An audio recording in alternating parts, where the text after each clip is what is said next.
जय नारायण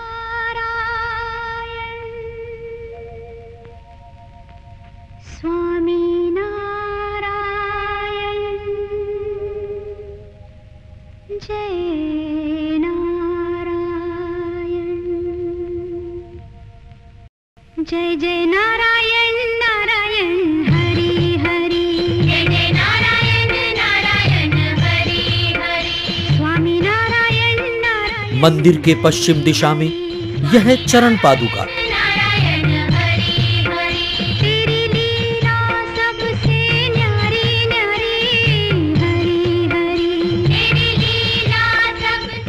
मंदिर के दक्षिण भाग में यह है नाग नागिन का जोड़ा।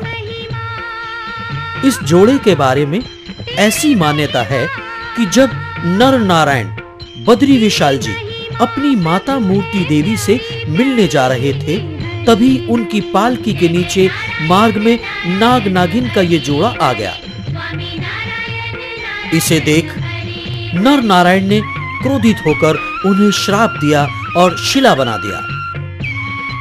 कहते हैं तभी से इस स्थान पर जहरीले कीड़े मकोड़ों का वास नहीं है।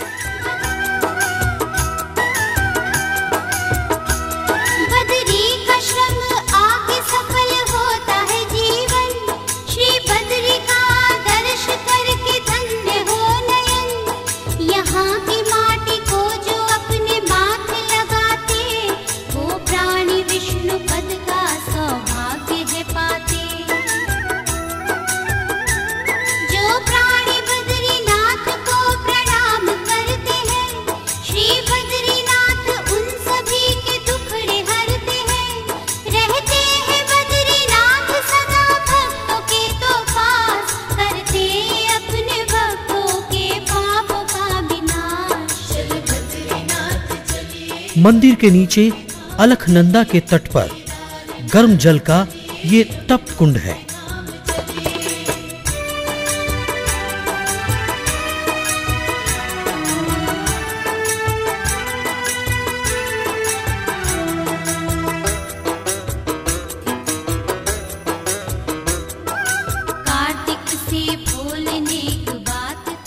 तप्त कुंड के ऊपर नारद शिला, वाराह शिला, नरसिंह शिला, गरुड़ शिला तथा मार्कंडेय शिला नामक ये 5 शिलाएं हैं।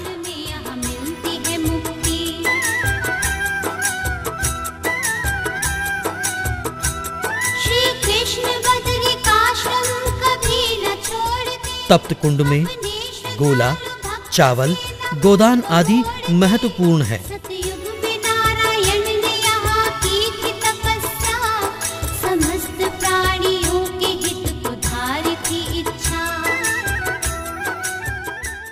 ब्रह्म कपाल ये वो स्थान है जहां पितरों की तृप्ति हेतु पिंडदान किया जाता है।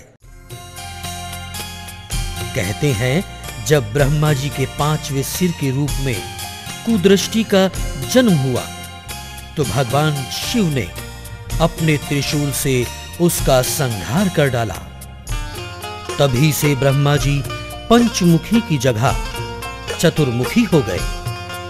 ब्रह्म हत्या के पाप से वह सिर शिव जी के त्रिशूल से चिपक गया। शिव जी के अत्यंत प्रयास के बाद अंततः वो 5वां कपाल बद्रिकाश्रम में अलकनंदा के समीप गिर पड़ा। तभी से ये स्थान ब्रह्म कपाल के नाम से जाना जाता है। बद्रीनाथपुरी से लगभग 3 किलोमीटर की दूरी पर स्थित है माणा गांव। इसके निकट ही अलकनंदा एवं सरस्वती का संगम होता है। इसे केशव प्रयाग भी कहते हैं। यहां इन पहाड़ी वादियों में जब सूर्य की किरणें पड़ती हैं तो वह इंद्रधनुष के सदृश दिखाई पड़ती है।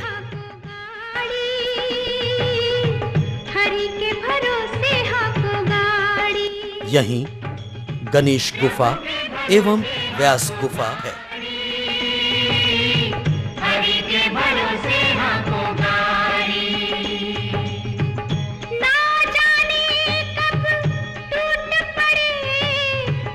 व्यास गुफा के बारे में ऐसी मान्यता है कि गणेश जी ने महाभारत में वेद व्यास के शब्दों को अपनी लेखनी द्वारा लिखा था।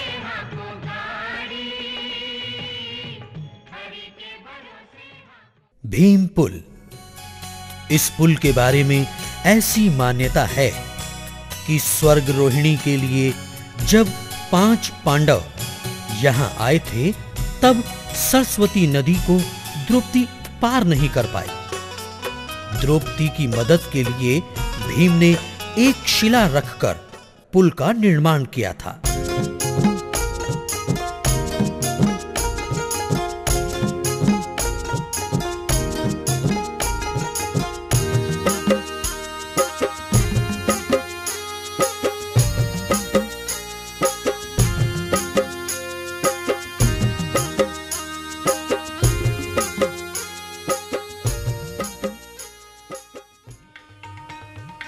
माणा गांव के उत्तर में यह है बद्रीनाथ जी की माता मूर्ति देवी का मंदिर। यहां पर साल में एक बार बहुत बड़ा मेला लगता है।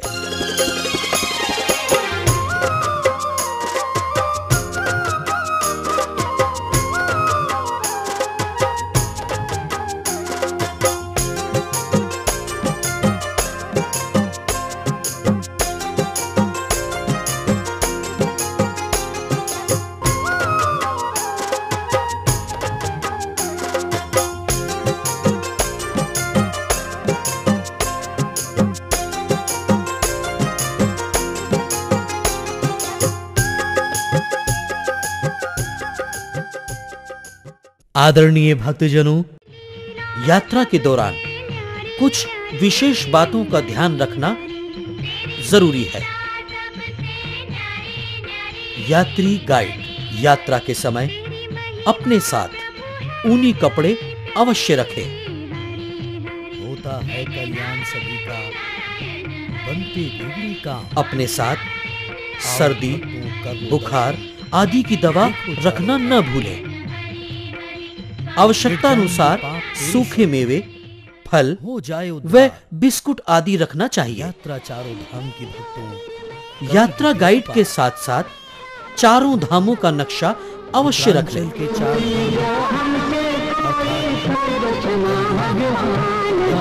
बद्रीनाथ में ठहरने के लिए सार्वजनिक निर्माण विभाग का निरीक्षण गृह, धर्मशाला आदि है। कहते हैं, हे बद्री विशाल, हे बद्री विशाल कहकर कामना करने वालों का अवश्य कल्याण होता है। बीच में कल भक्तजनों, चारों धामों की यात्रा करने वालों का कल्याण होना निश्चित है। इन धामों के दर्शन से न सिर्फ अंतरात्मा की शुद्धि होती है, बल्कि हमारी जीवन यात्रा को एक आध्यात्मिक दिशा का नवीन ज्ञान भी होता है।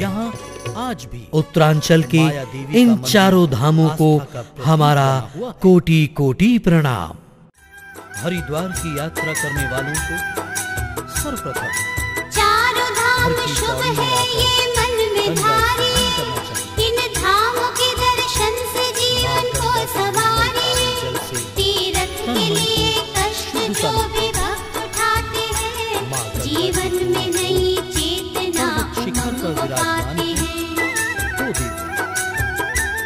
चारों ही धामों की जग में तुलना है कोई, तकदीर यहाँ जागती है पल में ही सोई।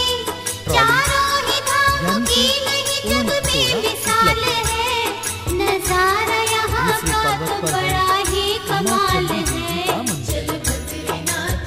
शुंभ निशुंभ जैसे असुरों से मुक्ति दिलाने